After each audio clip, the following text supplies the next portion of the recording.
नमस्कार दोस्तों, अगर आप इग्नू के छात्र हैं और बीपीएससी 105 तुलनात्मक सरकार और राजनीति का परिचय विषय की तैयारी कर रहे हैं तो यह वीडियो आपके लिए सबसे महत्वपूर्ण होने वाला है। आज हम जिस प्रश्न को हल करने जा रहे हैं वह आपके जुलाई 2025 और जनवरी 2026 के सत्रीय कार्य का जो है दीर्घ उत्तरीय प्रश्न का अनिवार्य प्रश्न है। और ये दोनों प्रश्न हैं तुलनात्मक राजनीति की प्रकृति और विकास का वर्णन और ब्राजील तथा नाइजीरिया के संदर्भ में संघवाद के सिद्धांत एवं व्यवहार का मूल्यांकन। इसी के साथ इसमें टिल जोड़ा हुआ है, उपनिवेशोत्तर संघीय लोकतंत्र के अनुभव से हमें क्या अंतर्दृष्टियां मिलती हैं। तो यह न केवल आपके जुलाई 2025 और जनवरी 2026 सत्र के असाइनमेंट का अनिवार्य प्रश्न है, बल्कि आपके सत्रांत परीक्षा के दृष्टिकोण से भी सबसे ज़्यादा मोस्ट इम्पोर्टेंट क्वेश्चन है। अक्सर देखा गया है कि जो प्रश्न असाइनमेंट में पूछे जाते हैं उनके परीक्षा में आने की संभावना 90% तक होती है। इसलिए अगर आप इस एक वीडियो को पूरा देख लेते हैं तो न केवल आपका 40 नंबर का असाइनमेंट का उत्तर तैयार हो जाएगा, बल्कि आपकी मुख्य परीक्षा की भी तैयारी आधी खत्म हो जाएगी। मैं आपको पॉइंट दर पॉइंट समझाऊंगा कि इग्नू की गाइडलाइन के अनुसार 500 शब्दों में उत्तर कैसे लिखना है ताकि आपको पूरे मार्क्स मिलें। तो चलिए बिना किसी देरी के शुरुआत करते हैं इस सफ़र का और पक्का करते हैं अपने मार्क्स को। तो चलिए सबसे पहले समझते हैं अपने पहले प्रश्न को। तुलनात्मक राजनीति की प्रकृति और विकास का वर्णन कीजिए। तो दोस्तों आप स्क्रीन पर देखिए और मैं इन पॉइंट्स को एक्सप्लेन करता हूं ताकि आपको समझ में भी आ जाए। तो सबसे पहले बात यह है कि तुलनात्मक राजनीति असल में है क्या। अगर सरल शब्दों में कहा जाए तो यह विभिन्न देशों की राजनीतिक प्रणाली, उनकी संस्थाओं और वहाँ के लोगों के राजनीतिक व्यवहार का एक व्यवस्थित अध्ययन है। ध्यान देने वाली बात यह है कि यह केवल यह नहीं बताता कि भारत में सांसद है और अमेरिका में कांग्रेस, बल्कि उनके बीच की समानताओं और अंतरों का विश्लेषण करता है। इसका मुख्य उद्देश्य ऐसे सामान्य सिद्धांत बनाना है जो यह समझा सके कि कोई विशेष राजनीतिक व्यवस्था किसी खास तरीके से काम क्यों करती है। जैसे क्यों कुछ देशों में लोकतंत्र सफल है और कुछ में नहीं। यह विषय हमें वर्णन से आगे ले जाकर व्याख्या की ओर ले जाता है। तो दोस्तों हमने परिचय में इसके परिभाषा, उद्देश्य, उसके राजनीतिक व्यवहार के सामान्य सिद्धांत और उसके महत्व के बारे में चर्चा किया। चलिए अब आगे जो है इसकी प्रकृति के बारे में हम लोग देखेंगे, यानी कि इसका नेचर क्या है। तो तुलनात्मक राजनीति की प्रकृति वैज्ञानिक और विश्लेषणात्मक है। यहाँ हम केवल क्या है की बात नहीं करती बल्कि क्यों है पर जोर देते हैं। उदाहरण के लिए यदि हम दो देशों के चुनाव की तुलना कर रहे हैं तो हम यह देखेंगे कि वहाँ के सामाजिक और आर्थिक कारक मतदान को कैसे प्रभावित करते हैं। दूसरी बात यह है कि यह एक अनुभवजन्य सिद्धांत है या अध्ययन है। इसका मतलब है कि यह कल्पनाओं पर नहीं बल्कि वास्तविक आंकड़ों, तथ्यों और धरातल पर होने वाली घटनाओं पर आधारित है। यह कानूनी ढांचों के साथ साथ वास्तविक राजनीतिक गतिविधियों को भी अलग ही महत्व देता है, यानी कि इसका जो क्षेत्र है यह व्यापक कार्य क्षेत्र है। इसमें औपचारिक संस्था जैसे कि संसद और संविधान के साथ साथ जो अनौपचारिक तत्व हैं जैसे दबाव समूह, जनमत, इन सारी चीज़ों का भी अध्ययन किया जाता है। तो इसकी प्रकृति का एक और महत्वपूर्ण पहलू इसका व्यापक कार्य क्षेत्र है।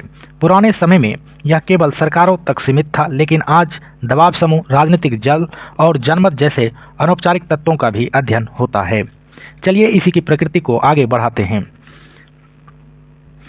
साथ ही यह एक अंतः विषय इंटरडिसिप्लिनरी दृष्टिकोण अपनाता है। राजनीति को बेहतर समझने के लिए हम समाजशास्त्र, मनोविज्ञान और अर्थशास्त्र की मदद लेते हैं।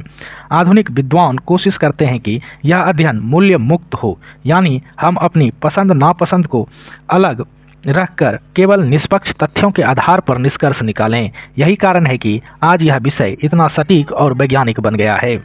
तो दोस्तों अभी तक हमने इसमें इसकी प्रकृति में 5 मुख्य बिंदुओं को शामिल किया है जिसे आप अपने उत्तर को लिखने में शामिल कर सकते हैं। ये 5 बिंदु जो है वैज्ञानिक और विश्लेषणात्मक, अनुभवजन्य, व्यापक कार्य क्षेत्र और अंतः विषय दृष्टिकोण और मूल मुक्त अध्ययन जो है, इसमें आप इन बिंदुओं को विस्तार से लिख सकते हैं ताकि आपका आंसर एकदम इनरीच हो जाए। आइए अब हम इसके इतिहास पर नज़र डालते हैं। तुलनात्मक राजनीति का इतिहास बहुत पुराना है।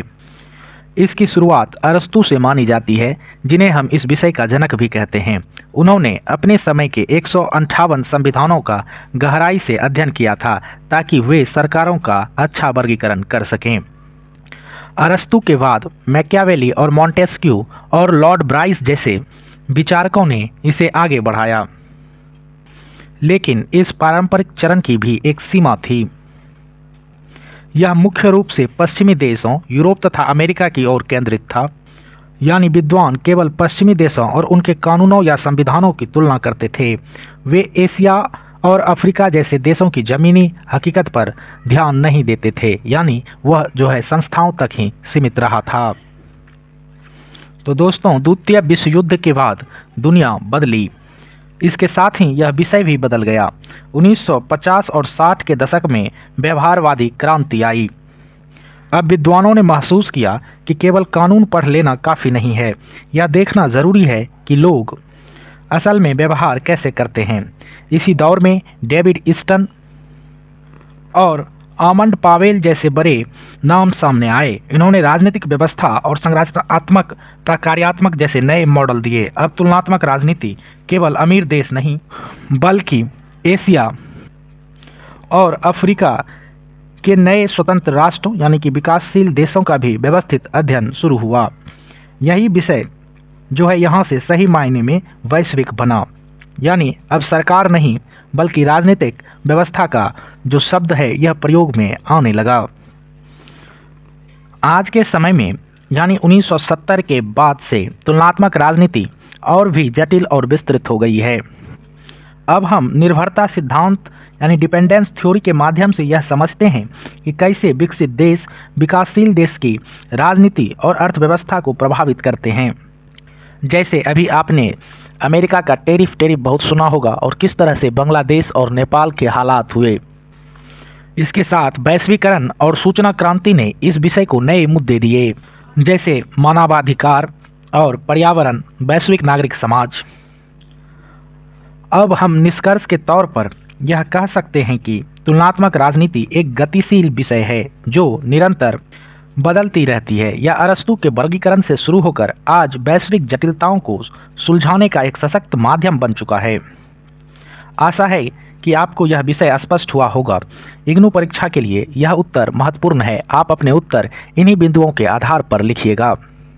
अगर इन प्रश्न को आप समझ गए तो वीडियो को लाइक कर लीजिए और चैनल को सब्सक्राइब कर दीजिए ताकि इसके आने वाले भी प्रश्न और अन्य विषयों की भी सामग्री का डिस्कशन आपको मिलता रहे। चलिए अब हम दूसरे पार्ट में जो है यानी कि दूसरे क्वेश्चन में एक बहुत ही दिलचस्प और चुनौतीपूर्ण प्रश्न समझने जा रहे हैं। यह प्रश्न है ब्राजील और नाइजीरिया के संदर्भ में संघवाद का मूल्यांकन। अक्सर हम राजनीति विज्ञान पढ़ते हैं तो हमारा ध्यान भारत या अमेरिका पर होता है, लेकिन इग्नू ने यहाँ दो ऐसे देश को चुना है जो विकासशील हैं और जिनका इतिहास उपनिवेशवाद से जुड़ा है। इस प्रश्न में हमें यह बताना है कि कागजों पर संघवाद कैसा है और हकीकत में कैसा है, यानी थ्योरेटिकल और व्यवहार में क्या अंतर है, वहाँ क्या चुनौतियाँ हैं। यह उत्तर आपको समझने में मदद करेगा कि कैसे अलग अलग संस्कृतियां वाले देश एक साथ रहने के लिए अपनी सत्ता का बंटवारा करते हैं। तो चलिए इस महत्वपूर्ण टॉपिक की गहराई में चलते हैं। तो सबसे पहले बुनियादी बात समझते हैं।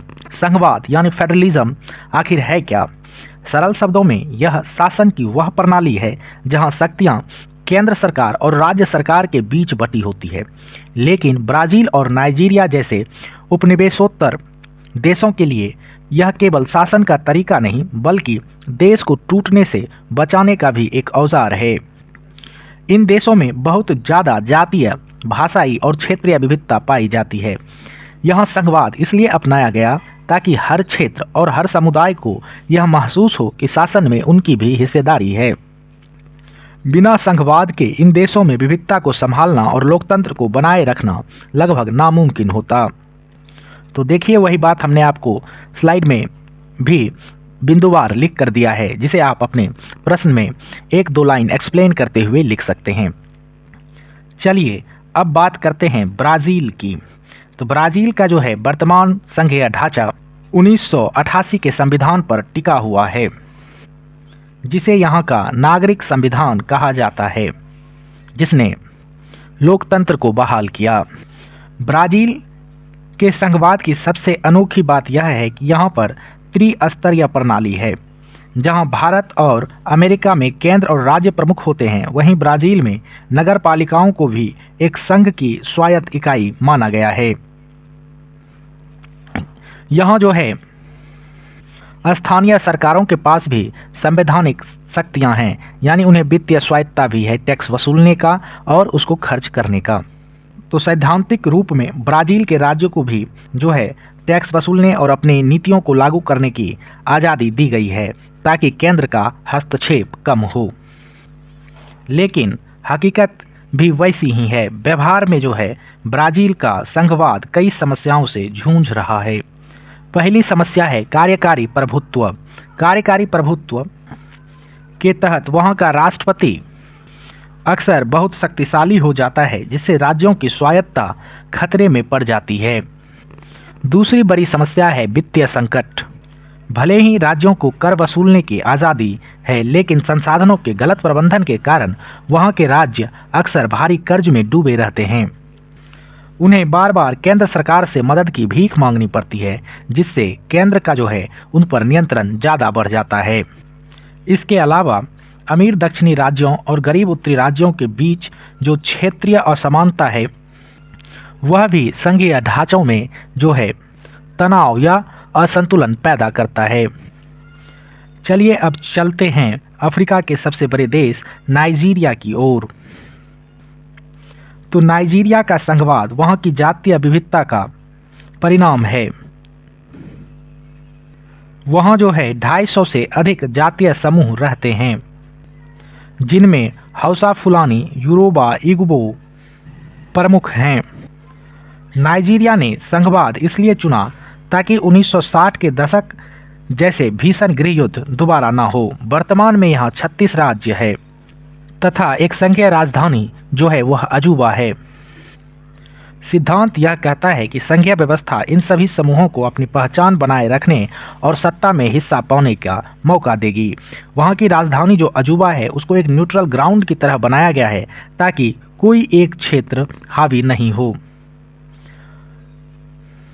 और उद्देश्य आप समझ ही गए कि गृह युद्ध से जो है देश की अखंडता को बनाए रखना है, यानी कि गृह युद्ध जैसा हालात ना हो। चलिए अब देखते हैं नाइजीरिया में जो है संघवाद में क्या क्या बाधाएं आई और कैसा व्यवहार रहा। तो नाइजीरिया के जो हैं व्यवहारिक अनुभव काफी कड़वे रहे। वहां लंबे समय तक सैन्य शासन रहा, जिसने संघवाद की आत्मा को कुचल कर रख दिया और शासन को पूरी तरह से केंद्रीकृत बना दिया। आज भी वहां जो है सबसे बड़ा झगड़ा तेल राजस्व को लेकर है। नाइजर डेल्टा क्षेत्र से तेल निकालता है, लेकिन कई राज्यों का कहना है कि उन्हें उनका हक नहीं मिलता। इसके अलावा वहां जो है उत्तर में मुस्लिम बहुल इलाके और दक्षिण में ईसाई बहुल इलाके के बीच धार्मिक और जातीय खींचतान बनी रहती है। व्यवहार में नाइजीरिया का संघवाद अभी तक पूरी तरह से परिपक्व नहीं हो पाया है और केंद्र अक्सर राज्य पर हावी रहता है। चलिए अब इस प्रश्न के जो है अंतर्दृष्टियां उनको समझेंगे। तो हमें क्या क्या अंतर्दृष्टियां मिलती है। तो पहली है अंतर्दृष्टि में हमने जो रखा है वो है संविधान बनाम हकीकत। संविधान में शक्तियों का बंटवारा लिख देना ही काफी नहीं होता है। व्यवहार में वित्तीय संसाधनों पर जो नियंत्रण है वह तय करता है कि संघवाद कितना मजबूत है। दूसरा है विविधता का प्रबंधन। इन देशों के लिए जो है संघवाद लोकतंत्र से ज्यादा राष्ट्र निर्माण करने के लिए मजबूरी है, ताकि तभी वे संघवाद की तरफ गए हैं, और गृह युद्ध को रोकने का भी एक सुरक्षा कवच है। विकसित देश जैसे अमेरिका के विपरीत इन देशों में अक्सर सैन्य हस्तक्षेप या शक्तिशाली राष्ट्रपति को जो है सत्ता पर नियंत्रण करते हुए देखा गया है, जो संघ की गरिमा को जो है नुकसान पहुंचाते हैं, यानी फेडरल स्ट्रक्चर को डिस्ट्रॉय कर देते हैं। यानी यहाँ पर संस्थागत मजबूती नहीं है। और वित्तीय विकेंद्रीकरण होता है। जब तक राज्य वित्तीय रूप से स्वतंत्र नहीं होते, उनकी जो स्वायत्ता है, ऑटोनॉमी, वह केवल ऑन पेपर कागजी बनी हुई रहती है। तो चलिए अब हम निष्कर्ष की तरफ चलते हैं और दोनों देशों का तुलनात्मक विश्लेषण कर लेते हैं। तो अंत में निष्कर्ष यही निकलता है कि ब्राजील और नाइजीरिया दोनों ने ही विविधताओं को संभालने के लिए संघवाद को एक सुरक्षा कवच की तरह इस्तेमाल किया। जहां ब्राजील में संस्थागत ढांचा और स्थानीय लोकतंत्र मजबूत है, वहीं नाइजीरिया में जो है जातीय और धार्मिक पहचान अब भी राजनीति को अस्थिर करती है। तो यह तुलना हमें यही सिखाती है कि सिर्फ एक अच्छा संविधान बना देना काफी नहीं है, बल्कि संघवाद की सफलता के लिए आर्थिक समानता और राजनीतिक ईमानदारी का भी होना जरूरी है। तो दोस्तों, इसके साथ हमारा पार्ट 1 पूरा होता है, जिसमें हमने 20-20 नंबर के 2 बड़े प्रश्न को हल किया। अगले वीडियो यानी पार्ट 2 में हम प्रश्न 3, 4, 5 को कवर करेंगे। इसे मिस मत कीजिएगा, क्योंकि ये आपके शॉर्ट नोट्स के लिए बहुत जरूरी है। और अगर वीडियो अच्छा लगा हो तो चैनल को लाइक करें और सब्सक्राइब करें, ताकि आने वाले पार्ट्स आपसे मिस ना हो। जय हिंद।